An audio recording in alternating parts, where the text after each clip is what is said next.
there was a case towards the end of this past year also, again, where we've picked up 2 Chinese intel agents who were busy trying to bribe what they thought was an asset who could give them information about the government's prosecution of Huawei.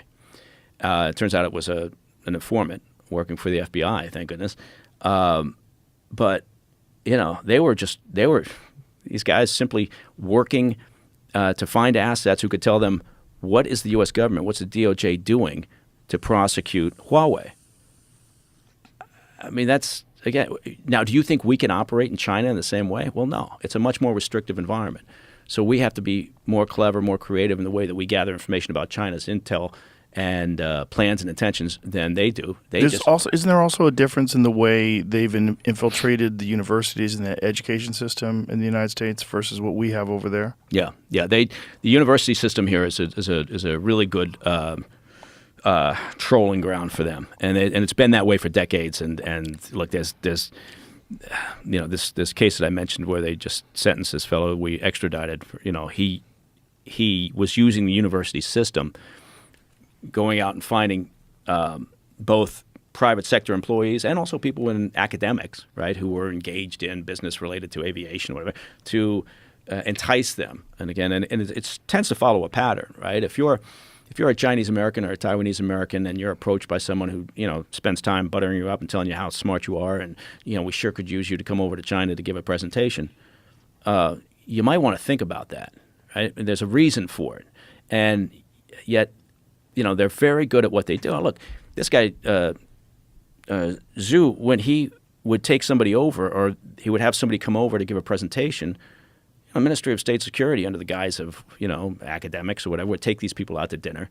Meanwhile, they'd bang up his hotel room, copy his laptop, do everything that you would imagine they would do. That's what they do. And again, I know people are going to disagree with this and they're always going to argue about this, but I don't. And maybe that's because I'm simple. I never viewed there as a moral equivalency between their operations and our operations. We have firewalls. We have limits. We have things that we can't do, right? And they don't. If it works, it works, right? And if they think it's got potential to work as an operation, then they'll do it. Same with the Russians and others. I think the real fear over here is the only way we can compete with them is to do what they do with our people. Yeah, I mean, you could argue that one of the things that we do is try to harden our defenses, right? Part of that is making people aware of it.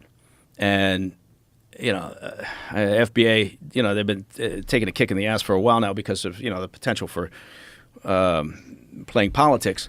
But the Bureau has done, some things really very well. And one of them is in this counterintelligence area, right? They spend a lot of time talking or trying to talk to private sector companies about how do you improve your security posture against these threats. And that was not something they did before. So it's a relatively new initiative. They go out and they talk and they try to share best practices. It's not necessarily a two-way conversation, right? It's not like the company is getting inside information from the Bureau about investigations or whatever. But they're trying. And the reason for that is the same reason why from a technical perspective, you harden your IT systems. It's because you got to arm everybody. Our critical infrastructure is owned in the U.S. 80% by private companies. 80%, right? So we can talk about, trying to improve our security posture because our infrastructure, again, that's it, right? You talk about these things like I said, where's the potential for conflict in 2023? Russia, Ukraine, China. Well, an attack on U.S. infrastructure. That's right up there at the very top. And so, you have to do what you can, but when 80% of the critical infrastructure is owned by private companies, you have to work with the private companies. You have to go out and create a dialogue, create an awareness, and that's always been a problem in the past. So they're trying to do that. And then, yes, we try to be better at collecting information on what the hostile nation states are doing against us. But, that's where I draw a line. I'm always willing to say, okay, maybe there was something there. Maybe I haven't seen evidence to say absolutely not, so maybe there was a conspiracy. Maybe all those things, that's fine. But I always draw a line at saying, fuck you, we need the intel community. We need them to be apolitical. It should always be the case. But we need them to be out there and aggressive and proactive in defending national security interests. And, not going to shift off that line. Well, one of the things that a lot of people get scared of when it comes to overstepping boundaries is some of the shit that we hear, like with the FBI, like the governor of Michigan thing. Oh, yeah. Yeah. Where there was 14 people involved and 12 of them involved in this kidnapping plot. 12 of them were FBI informants. That seems kind of crazy. Yeah, entrapment is that's a different fucking bucket there. That's Is that just a function of them trying to get something done, and you give people autonomy, you let them make their own decisions, and then they do something that a lot of people would feel like is entrapment? And these guys who got arrested, who were doing long bids, one of them was saying that it was all just fantasy. He's an idiot. He wasn't really interested in it at all, but they organized it. They instigated it. They designed it. Kept calling about it. Yeah. I mean, I think the way that you avoid problems typically is by having your frontline managers, right, being very experienced in asking questions and stress testing every potential operation and activity or investigation.